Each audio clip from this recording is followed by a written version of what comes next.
T का उच्चारण कहाँ श होता है, कहाँ च होता है और कहाँ ड होता है।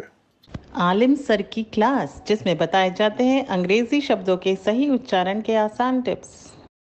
नमस्कार, आलिम सर की वीडियो क्लास 23 में आपका स्वागत है।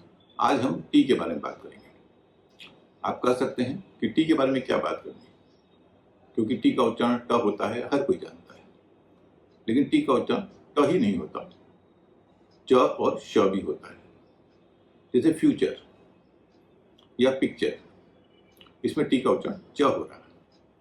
इसी तरह नेशन, इलेक्शन, इनमें टी का उच्चारण श हो रहा है। तो टी का उच्चारण ट के अलावा च और श दोनों होता है। लेकिन सिर्फ TURE या TION, इन्हीं में टी का उच्चारण च या श नहीं होता। और भी कई सफिक्स हैं जहाँ टी का उच्चारण श होता है या च होता है। आज हम यही जानेंगे कि टी का उच्चारण कहाँ कहाँ च और श होता है। लेकिन मैं इसको नियमों के आधार पर अभी नहीं बताऊंगा। पहले हम कुछ उदाहरण देख लेते हैं। इनको देखकर आप खुद ही अंदाजा लगा पाएंगे कि कहाँ टी का उच्चारण श होता है और कहाँ च होता है। पहले श की बात। मैंने अभी नेशन और इलेक्शन की बात की, ऐसे ही कुछ और शब्द देख लेते हैं, जैसे प्रोनाउंसिएशन, पोजीशन, दोनों में TION है आखिर में और उसका उच्चारण श हो रहा है। कनेक्शन, इसमें भी TION का उच्चारण श हो रहा है।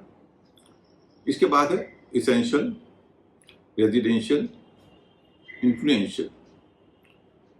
कई लोग इन शब्दों में टी का उच्चारण श करते हैं, लेकिन वे साथ में ई भी लगा देते हैं, यानी एसेंशियल, रेजिडेंशियल, इन्फ्लुएंशियल।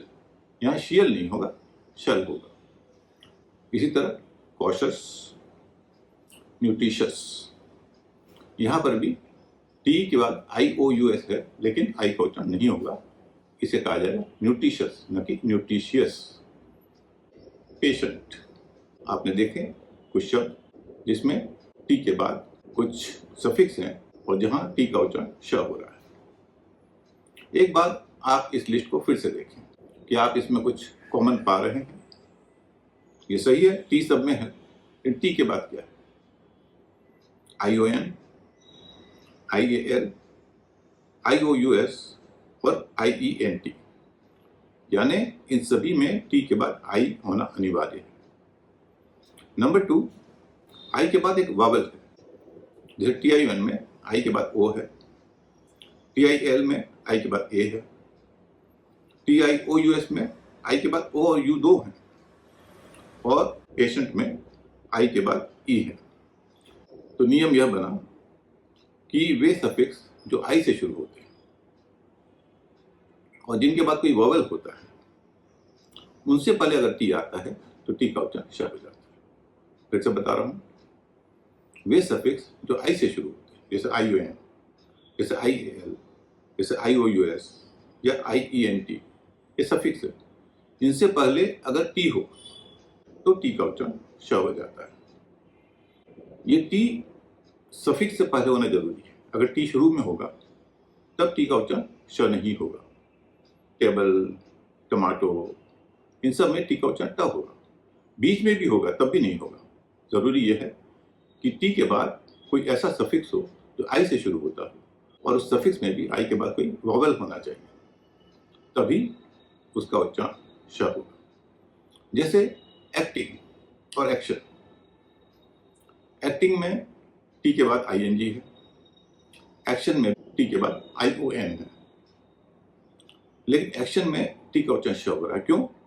क्योंकि एक्शन में टी के बाद जो सफिक्स है उसमें आई के बाद ओ है, जबकि एक्टिंग में टी के बाद जो सफिक्स है ING, उसमें आई के बाद N है। इसीलिए एक्टिंग में टी का उच्चारण ट हो रहा है और एक्शन में टी का उच्चारण श हो रहा है। अब हम यह देखते हैं कि टी का उच्चारण कहाँ च होता है। इसका नियम भी हम उदाहरण देखने के बाद ही समझेंगे। जैसे एक शब्द है क्वेश्चन, इसके बारे में मैंने पिछली क्लास में बात की थी। क्वेश्चन में S के बाद TION है और TION का उच्चारण बदल जाता है। अभी हमने देखा कि TION का उच्चारण शन होता है, लेकिन अगर उससे पहले S आ जाए तो उसका उच्चारण चन हो जाता है। क्वेश्चन सजेस्चन, इसमें भी TION से पहले S है और TION का उच्चारण शन के बजाय चन हो रहा है। डाइजेस्चन या डिजेस्चन, इसमें भी TION का उच्चारण शन के बजाय चन हो रहा है। क्यों? क्योंकि TION से पहले S है। पिक्चर हमने पहले ही बात की। स्ट्रक्चर, लिटरेचर, इन सब में TU आ रही है और इनका उच्चारण चर हो रहा है। हैबिचुअल, एक्चुअल, इनमें टी के बाद UAL है और यहां भी इनका उच्चारण च हो रहा है। वर्च्यू, स्टैच्यू, स्टैच्यू को स्टैट्यू भी कहते हैं, इनमें टी के बाद UE है। अब जैसा कि पिछली बार मैंने सवाल पूछा था, इस बार फिर मैं वही सवाल आपसे पूछ रहा हूं। इस लिस्ट को देखकर क्या आपको कोई नियम समझ में आ रहा है? स्क्रीन पर देखें, क्या कोई ऐसी चीज है जो कॉमन है? टी सब में है। अगर शुरुआती क्वेश्चन, सजेस्चन और डिजेस्चन, इन तीनों को हटा दें तो बाकी तीनों में एक कॉमन चीज है। कॉमन क्या है? कॉमन यह है कि इन सब में टी के बाद यू है। पिक्चर में टी के बाद यू आ रही है। हैबिचुअल में TUAL है। वर्च्यू में टी के बाद UE है। यानी दूसरा नियम हमारा यह बना, टी के बाद ऐसा सफिक्स हो जो यू से शुरू होता है, जैसे URE, UAL, UE, और यू के बाद कोई वावल हो या आर हो। इसके अलावा जब TION से पहले S आता है तब भी टी का उच्चारण च होता है। तो ये तो हो गए हमारे दो नियम कि कहां पर टी का उच्चारण श होता है और कहां च होता है। समरी के तौर पर हम यह कर सकते हैं कि टी का उच्चारण च और श तब होता है जब टी शब्द के अंतिम हिस्से में होता है और उसके बाद आई या यू से शुरू होने वाले सफिक्स होते हैं। अगर यह सफिक्स आई से शुरू होता है तो उसका उच्चारण आमतौर पर श होता है। अगर यह सफिक्स यू से शुरू होता है तो आमतौर पर उसका उच्चारण च होता है। आई के मामले में उसके बाद कोई और वावल भी होना चाहिए। यू के मामले में अंतर यह है, उसके बाद कोई और वावल हो भी सकता है और कभी कभी आर भी हो सकता है। क्वेश्चन एक अपवाद है जहां TION के बावजूद टी का उच्चारण शन के बजाय च हो रहा है, क्योंकि TION से पहले S है। टी का एक और उच्चारण होता है द, लेकिन यह ब्रिटिश इंग्लिश में नहीं होता, US इंग्लिश में होता है, जहां पर कुछ स्थितियों में टी का उच्चारण द किया जाता है। हमें उसके बारे में ज़्यादा जानने की जरूरत नहीं है कि हम ब्रिटिश इंग्लिश फॉलो करते हैं, लेकिन यदि कुछ साथियों को यह जानने की इच्छा हो कि अमेरिकी इंग्लिश में कब टी का उच्चारण ड होता है, वे alimsirkiclass.com पर जाकर EC40 सर्च करें, उसमें मैंने इसके बारे में लिखा है। आज के लिए इतना ही, फिर मिलेंगे अगली क्लास में जब हम बात करेंगे वी की।